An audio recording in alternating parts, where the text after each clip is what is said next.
আপনারা সবাই কেমন আছেন? আশা করি প্রত্যেকে ভালো আছেন। বন্ধুরা, আপনাদের যদি এসবিআই ব্যাংকে অ্যাকাউন্ট থেকে থাকে এবং আপনারা এই অ্যাকাউন্টের মাধ্যমে প্রত্যেকদিন ইউপিআই বা অনলাইন ট্রানজ্যাকশন করে থাকেন, তাহলে কিন্তু এই ভিডিওটি আপনাদের জন্য অত্যন্ত গুরুত্বপূর্ণ।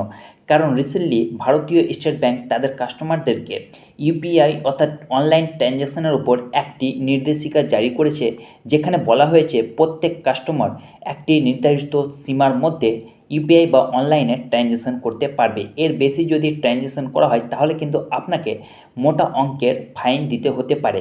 তো ভারতীয় স্টেট ব্যাংক তাদের কাস্টমারদের জন্য অনলাইন ট্রানজ্যাকশন করার জন্য কী নিয়ম চালু করেছে এবং কত টাকার মধ্যে আপনারা অনলাইনে টাকা লেনদেন করতে পারবেন, সে সমস্ত তথ্যগুলি আজকের এই ভিডিওটিতে আমি বিস্তারিতভাবে আলোচনা করব। তাই আপনাদের রিকোয়েস্ট করব ভিডিওটি 1 সেকেন্ডের জন্য স্কিপ না করে পুরোটাই দেখার।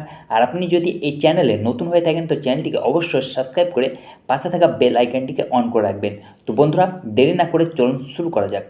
অন দ্য স্ক্রিন ডিটেলভাবে আমি আপনাদেরকে স্টেট ব্যাংকের তরফ থেকে জারি করা নতুন ট্রানজ্যাকশন লিমিটটি বিস্তারিতভাবে দেখাবো। তো চলুন দেখে নেই। প্রথমত হচ্ছে transaction limit, UPI transaction limit 1 lakh per transaction and per day with up to 20% অর্থাৎ আপনি প্রত্যেক দিন 20 জন ব্যক্তির মধ্যে 1 লক্ষ টাকার মধ্যে ইউপিআইয়ের মাধ্যমে ট্রানজ্যাকশন করতে পারবেন। এর বাইরে কিন্তু আপনি কোনোরকমভাবে ইউপিআইয়ের মাধ্যমে ট্রানজ্যাকশন করতে পারবেন না। তারপর আইএমপিএসের ট্রানজ্যাকশন লিমিট হচ্ছে 50,000 পার ডে, অর্থাৎ আপনি আইএমপিএসের মাধ্যমে প্রত্যেক দিন 50,000 টাকা আপনি ট্রানজ্যাকশন করতে পারবেন। তারপর হচ্ছে এনএফটির ট্রানজ্যাকশন লিমিট হচ্ছে 10 লক্ষ টাকা পার ডে। আপনি এনএফটি মোডে 10 লক্ষ টাকা পার ডে ট্রানজ্যাকশন করতে পারবেন। তারপর হচ্ছে আরটিজিএস ট্রানজ্যাকশন লিমিট।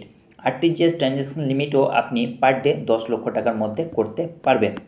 তারপর হচ্ছে যে বন্ধুরা, ATM withdrawal limit ভ্যারাইজ based on debit card type with 5 to 10 free transactions per month at SBI ATM. অর্থাৎ এটি আপনার টোটালি ডেবিট কার্ডের ওপর নির্ভর করবে, যেটি কিন্তু আপনাকে মাসে 5 থেকে 10 বার ফ্রি ট্রানজ্যাকশনের আপনাকে লিমিট দিয়ে থাকে এসবিআই এটিএমের মাধ্যমে। তারপর হচ্ছে যে বন্ধুরা, আদার্স লিমিট, যেমন মান্থলি ইউপিআই ট্রানজ্যাকশন লিমিট। আপনি 30 লক্ষ টাকা প্রত্যেক মাসে কিন্তু আপনি ইউপিআইয়ের মাধ্যমে ট্রানজ্যাকশন করতে পারবেন, যেটা কিন্তু আপনাকে প্রত্যেক দিন 30 বার ট্রানজ্যাকশন লিমিট দিয়ে থাকে। তারপর হচ্ছে যে maximum UPI transaction per month.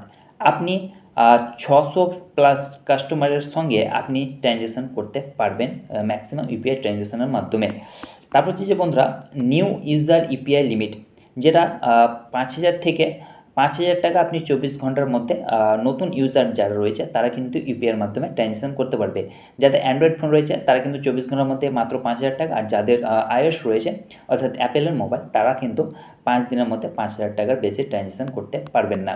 তো বন্ধুরা, এসবিআইয়ের তরফ থেকে জারি করা এই হচ্ছে ট্রানজ্যাকশনের উপর নতুন নিয়ম, যা আমি আজকে আপনাদেরকে ভিডিওর মাধ্যমে শেয়ার করলাম।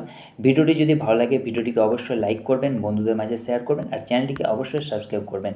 ভালো থাকুন, সুস্থ থাকুন, ধন্যবাদ।